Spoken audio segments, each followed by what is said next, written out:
नमस्कार, मैं हूं राज और आप देख रहे हैं प्योर पॉलिटिक्स। आज मैं आपको ये बताऊंगा कि किस तरह से दिन रात संविधान बचाने की बात करने वाले राहुल गांधी और उनके साथियों ने खुलेआम संविधान पर हमला बोल दिया है। सोचिए कि 2024 के चुनाव में संविधान की रक्षा को इन लोगों ने यानी इंडिया गठबंधन ने इतना बड़ा मुद्दा बनाया, लोगों के बीच जाकर दुष्प्रचार किया, उन्हें दिग्भ्रमित किया, ये कहा कि संविधान खतरे में है और आज ये लोग खुद संविधान की खुलेआम धज्जियां उड़ा रहे हैं। ये बात सब लोग जानते हैं कि भारत में फेडरल स्ट्रक्चर है, संघीय ढांचा है, राज्य और केंद्र की सरकारों के अलग अलग पावर हैं, अलग अलग शक्तियां हैं और संविधान में इसे बड़े ही स्पष्ट रूप में लिखा गया है कि राज्य सरकार के अधिकार क्षेत्र में क्या आएगा, केंद्र सरकार के अधिकार क्षेत्र में क्या आएगा। संविधान में स्टेट लिस्ट है जो राज्य सरकार के अधिकार क्षेत्र को बताता है, यूनियन लिस्ट है जो केंद्र सरकार के अधिकार क्षेत्र को बताता है और फिर कंकरेंट लिस्ट है जिसमें राज्य और केंद्र दोनों की हिस्सेदारी होती है। लेकिन राहुल गांधी गैंग, ये जो राहुल गांधी का गैंग है जिसमें इंडिया गठबंधन है, राहुल गांधी गैंग मतलब इंडिया गठबंधन, ये नरेंद्र मोदी की तीसरी बार लगातार सरकार बनने से इस कदर हताश और निराश हो गई है कि बौखलाहट में इस गठबंधन के लोगों ने संविधान पर ही सीधा हमला बोल दिया है।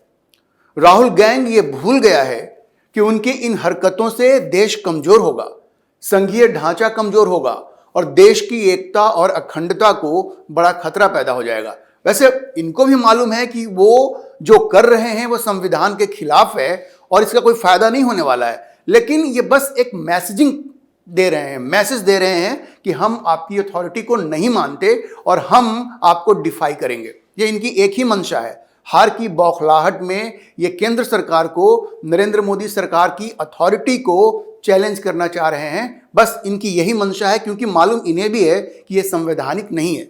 अब केरल की वामपंथी सरकार को देख लीजिए। इस सरकार ने आईएएस अधिकारी के वासुकी को विदेशी सहयोग से संबंधित मामलों का सचिव बनाया है।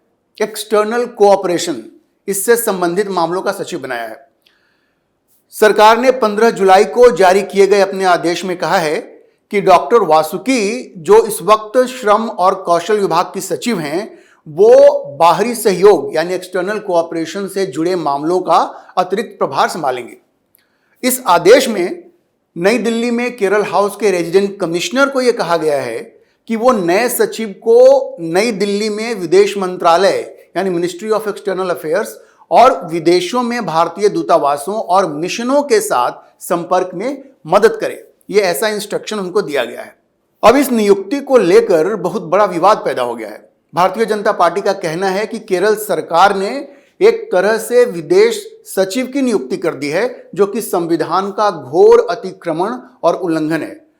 भाजपा के केरल अध्यक्ष के सुरेंद्रन ने कहा है कि यह असंवैधानिक कदम एक खतरनाक मिसाल कायम करता है। उन्होंने केरल के मुख्यमंत्री पिनराई विजयन से यह पूछा भी है कि क्या वो केरल को एक अलग देश बनाना चाहते हैं। अच्छा, आप ये देखिए कि इसका विरोध सिर्फ भाजपा ने ही नहीं किया है। कांग्रेस के सांसद शशि थरूर ने भी इस नियुक्ति को काफी असामान्य कहा है। हालांकि उन्होंने आलोचना नहीं की, उन्होंने कहा कि नए सचिव की अपनी कोई विदेश संबंधी जिम्मेदारी नहीं है, इसलिए ये इतनी बड़ी बात नहीं है, लेकिन उन्होंने भी इसको अनयूजुअल माना है। अब आप देखिए कि इस मामले को लोकसभा में भारतीय जनता पार्टी के जो सदस्य हैं पीपी चौधरी, उन्होंने भी उठाया और कहा कि 15 जुलाई के केरल सरकार के आदेश में आईएएस अधिकारी के वासुकी को विदेश सचिव के रूप में नियुक्त करना एक स्पष्ट आउटरीच था, वो अपने दायरे का उल्लंघन था। चौधरी ने कहा कि बाहरी सहयोग का मतलब विभिन्न देशों, विदेशों में भारतीय दूतावासों और मिशनों से निपटना है जो व्यापार नियमों के आवंटन के अनुसार संघ सूची का हिस्सा है। उन्होंने कहा कि ये तो यूनियन लिस्ट में है, इस पे आप कैसे किसी को अपॉइंट कर सकते हैं। देखिए, ऐसा नहीं है कि केरल सरकार को यह बात मालूम नहीं है, लेकिन इसलिए जैसा मैंने कहा, इनका जो मोटिव है वो सेंट्रल गवर्नमेंट को चैलेंज करना है। अब देखिए, बात सिर्फ पॉलिटिकल रिएक्शन या ऑब्जेक्शन की ही नहीं है। जो भूतपूर्व कैबिनेट सचिव हैं के.एम. चंद्रशेखर, उन्होंने भी इस नियुक्ति को लेकर अपनी शंका जाहिर की है। उन्होंने कहा कि अंतर्राष्ट्रीय संबंध, इंटरनेशनल रिलेशंस केंद्र के क्षेत्र में आता है। यदि कोई राज्य विभाग विदेश से मदद चाहता है तो वे हमेशा विदेश मंत्रालय या भारतीय दूतावास से संपर्क कर सकते हैं।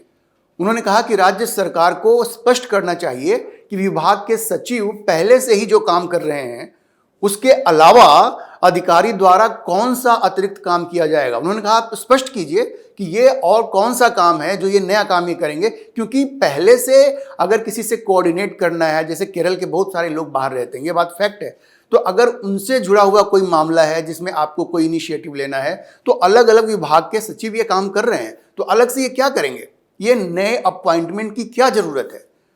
अब जबकि इस मामले ने तुल पकड़ लिया तो केरल के जो मुख्य सचिव हैं डॉक्टर वी वेणु, उन्होंने कहा कि सरकार में बैठे लोग इस बेसिक फैक्ट से अनजान नहीं है कि विदेशी मामले केंद्र सरकार का विषय है। उन्होंने कहा कि केरल सरकार ने केंद्र के अधिकार क्षेत्र में आने वाले मामलों में हस्तक्षेप नहीं किया है, बल्कि जो भी कदम उठाए हैं राज्य के विकास के लिए नए संबंध स्थापित करने के प्रयास के तहत है। अब ये मुख्य सचिव साहब क्या बताएंगे कि ये दूसरे राज्य हैं, क्या उनको अपने राज्य का विकास नहीं करना है? ऐसा कोई कदम दूसरे किसी राज्य ने तो नहीं उठाया है।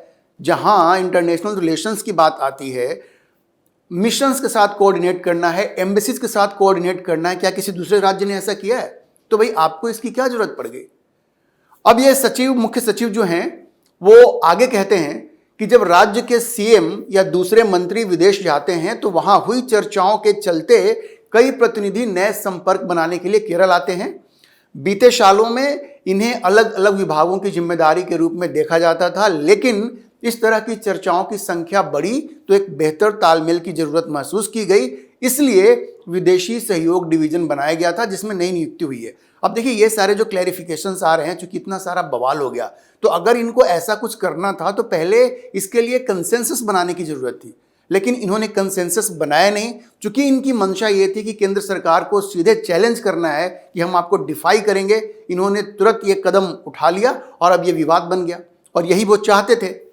अब टाइम्स ऑफ इंडिया, जिसने कि ये खबर सबसे पहले छापी थी, उसका ये कहना है कि राज्य के निवासियों के संबंध में ऐसी भूमिकाएं आमतौर पर विदेश मंत्रालय के साथ अनौपचारिक रूप से संपर्क करने वाले अधिकारियों के पास होती है। और जहां तक विदेशी मामलों का सवाल है, इसमें कहा गया, अखबार में कहा गया कि इस तरह का काम आमतौर पर अनिवासी केरलवासी मामलों विभाग के प्रभारी सचिव या सीएम के सचिव स्तर के अधिकारी द्वारा संचालित किया जाता है। अब तक काम ऐसा ही हो रहा था, लेकिन इन्होंने एक नया सचिव बना दिया जो कि एक्सटर्नल कोऑपरेशन विभाग को देखेंगे, जिसने कि यह विवाद खड़ा कर दिया। अब देखिए ये विवाद पूरी तरह से अनावश्यक है, जैसा मैंने कहा, जानबूझकर क्रिएट किया गया। अगर ये सब सामान्य होता तो सब लोग ऐसे रिएक्ट नहीं करते। भाजपा ने रिएक्ट किया, कांग्रेस ने रिएक्ट किया, पूर्व जो कैबिनेट सचिव हैं उन्होंने रिएक्ट किया। अब ऐसा लगता है कि कहीं ना कहीं ये केंद्र की अथॉरिटी को चैलेंज करने का ही एक प्रयास है, और इस पर पूरी राजनीतिक सहमति पहले इनको बनानी चाहिए थी, जो इन्होंने नहीं किया। केरल के जो निवासी बाहर रहते हैं या बाहर के फॉरेन जो डेलीगेट्स होते हैं, उनका काम तो पहले से चल ही रहा था, एक मैकेनिज्म बना हुआ था जो कि ठीक ठाक काम कर रहा था। तो अब ये एक्शन क्यों लिया गया? जाहिर है इनको सिर्फ दिखाना था, एक कंट्रोवर्सी क्रिएट करनी थी, सेंटर को चैलेंज करना था, और ये दिन रात संविधान कर रहे होते हैं। अब दूसरा उदाहरण देखिए पश्चिम बंगाल का। ममता बनर्जी का कहना है कि तृणमूल कांग्रेस के नेतृत्व वाली राज्य सरकार हिंसा प्रभावित बांग्लादेश से आने वाले लोगों को आश्रय प्रदान करेगी यदि वे हमारे दरवाजे खटखटाते हैं। अब सोचिए, वो एक प्रदेश की मुख्यमंत्री हैं और वो सीधे सीधे ऐसी बात कर रही हैं जो केंद्र सरकार के अधीन होता है। किसी को आश्रय देना है कि नहीं देना है किसी विदेशी नागरिक को, यह फैसला यूनियन गवर्नमेंट करती है। लेकिन ममता बनर्जी ने खुद से इनिशिएटिव लेते हुए कहा कि ये जो सरकार है वो उनको वहां पे प्रश्रय देगी। अब ममता बनर्जी ने कहा कि मैं बांग्लादेश के बारे में कुछ नहीं बोल सकती क्योंकि वह एक अलग देश है, भारत सरकार इस बारे में बात करेगी, लेकिन अगर असहाय लोग जो बांग्लादेश से जो आ रहे हैं बंगाल के दरवाजे पर दस्तक देते हैं तो हम उन्हें आश्रय देंगे। संयुक्त राष्ट्र संघ का एक प्रस्ताव है, पड़ोसी शरणार्थियों का सम्मान करेंगे। अब सोचिए, यूएन चार्टर जो होता है या यूएन का जो भी प्रस्ताव है उसको इंप्लीमेंट करना ये यूनियन गवर्नमेंट का काम होता है, ये स्टेट गवर्नमेंट का काम नहीं है। तो ममता बनर्जी भी ये जानती हैं कि ये उनके अधिकार क्षेत्र में नहीं आता, लेकिन फिर भी वो जानबूझकर ऐसे बयान दे रही हैं क्योंकि उनकी मंशा है सेंटर को चैलेंज करना और ये दिखाना कि हम आपको डिफाई कर सकते हैं। और इसमें वो भूल रही हैं कि वो संविधान की भावना का उल्लंघन कर रही हैं, उसी संविधान की जिसको लेकर के इन लोगों ने दुष्प्रचार किया कि संविधान को खत्म कर दिया जाएगा, मिटा दिया जाएगा। अब वो खुद ही उस संविधान का उल्लंघन कर रही हैं। अब इंडियन एक्सप्रेस में जो खबर छपी है उसके मुताबिक नई दिल्ली में विदेश मंत्रालय के सूत्रों ने इंडियन एक्सप्रेस को बताया कि मुख्यमंत्री की ये जो टिप्पणी है वो पूरी तरह से अनुचित है। मंत्रालय के एक अधिकारी ने इंडियन एक्सप्रेस से कहा कि ये ऐसे मामले हैं जिन्हें केंद्र सरकार देखती है। इस मुद्दे पर राज्य सरकार का कोई अधिकार नहीं है और इसलिए उनकी टिप्पणियां पूरी तरह से अनुचित हैं। सोचिए, ये एमईए के लोग कह रहे हैं। अब भारतीय जनता पार्टी के जो नेता हैं अमित मालवीय, उन्होंने भी पूछा है कि ममता बनर्जी को भारत में किसी का भी स्वागत करने का अधिकार किसने दिया? आव्रजन यानी इमिग्रेशन और नागरिकता पूरी तरह से केंद्र के अधिकार क्षेत्र में है, राज्यों को इस पर कोई अधिकार नहीं है।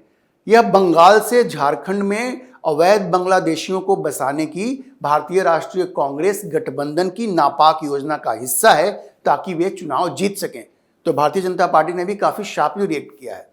आपको पता होगा कि बांग्लादेश में आजकल एक एजिटेशन वहां पे चल रहा है रिजर्वेशन को लेकर के, और जो वो हिंसा हुई है उसके बाद बांग्लादेश के अधिकारियों ने वहां पे सख्त कर्फ्यू लगा दिया है और राजधानी ढाका के कुछ हिस्सों में सैन्य कर्मियों ने गश्त की है। यह तब हुआ जब देश के कुछ हिस्सों में सरकारी नौकरियों के आवंटन को लेकर हिंसा भड़क उठी है, जिसमें बहुत सारे लोग मारे गए हैं और सैकड़ों लोग घायल हो गए हैं। तो ये तो बांग्लादेश से जो लोग आ रहे थे उनकी बात थी। अब इसी तरह से पश्चिम बंगाल सरकार ने जो 3 नए आपराधिक कानून जो बनाए हैं केंद्र सरकार ने, उनकी समीक्षा के लिए भी कलकत्ता उच्च न्यायालय के एक सेवानिवृत्त न्यायाधीश की अध्यक्षता में 7 सदस्यीय समिति गठित की है। यहां भी अब इसको वो रिव्यू करेंगे। ये तीनों नियम 1 जुलाई को पूरे देश में लागू हो गए हैं, लेकिन पश्चिम बंगाल सरकार अब इसको रिव्यू करना चाहती है। जानबूझकर इनको ये करना है कि केंद्र सरकार को चैलेंज करना है और वो अब इसको रिव्यू करना चाहती हैं। वैसे पश्चिम बंगाल अकेला प्रदेश ऐसा नहीं है, उनसे पहले कर्नाटक और तमिलनाडु, जो कि फिर से कर्नाटक में तो कांग्रेस की सरकार है और तमिलनाडु में ये जो गठबंधन है उसके डीएमके की सरकार है वहां पे।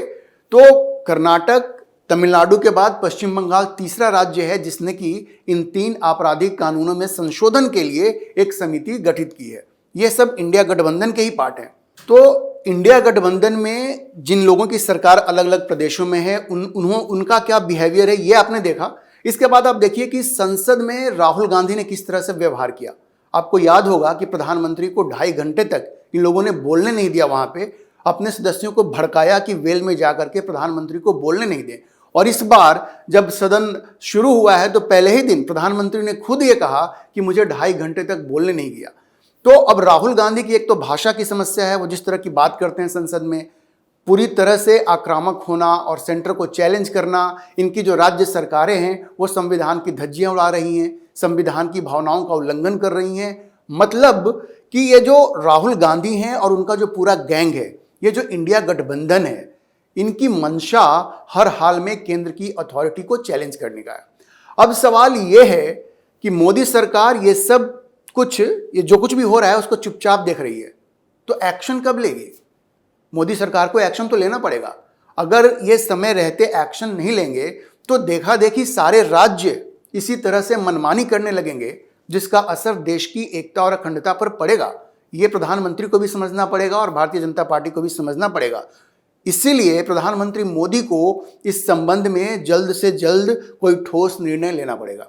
आज के लिए इतना ही। अगर आपको ये वीडियो पसंद आया हो तो आप इसे लाइक करें, शेयर करें और चैनल को सब्सक्राइब करना ना भूलें।